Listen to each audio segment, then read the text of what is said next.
আজকে ন্যানোপ্লাস্টিয়া করব। দেখো রিগ্রোথ হয়েছে, 1 বছর আগে করেছিলে তো, প্রায় 1 বছর।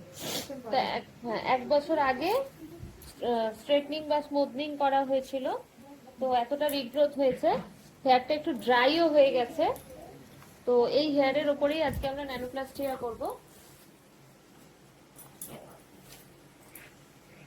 ন্যানোপ্লাস্টিয়ার রেজাল্ট নিয়ে চলে আসবো, স্ট্রেট ফ্ল্যাট লুকসও পাবে, পুরো হেলদি হয়ে যাবে, যতটুকুনি ড্যামেজ হয়েছে ততটুকুনি পুরোটাই রিপেয়ার হয়ে যাবে।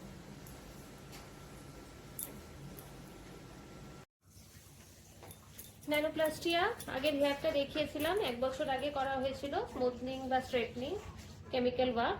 তো তার মধ্যেই আমরা ন্যানোপ্লাস্টিয়া করলাম। এই যে তলাটাও দেখো পুরোটাই রিপেয়ার হয়ে গেছে, একটা শাইনি সিল্কি ব্যাপারও এসছে, হেলদি ব্যাপার এসছে, সব থেকে যেটা বড় কথা। আর যতবার ওয়াশ হবে তত কিন্তু শাইন ব্যাপারটা ব্যাক করবে, খুব শাইনি সিল্কি ব্যাপারটা ব্যাক করবে। এবার আমি ফ্রন্টে নিয়ে যাব।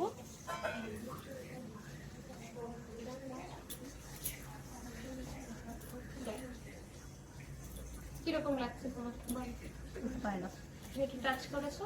হ্যাঁ, টাচ করে দেখো, ভীষণ একটা স্মুথ ব্যাপার এসে, যে রাফ হয়ে গেছিল আমার চুলটা, ড্যামেজ হয়ে গিয়েছিল, পুরোটা রিপেয়ার হয়ে গেছে সেদিক থেকে। তোমরা যদি মনে করো নিহারিকার সার্ভিস নেবে, ন্যানোপ্লাস্টিয়া করবে, কোনো ট্রিটমেন্ট করবে, অবশ্যই যোগাযোগ করো। Thank you.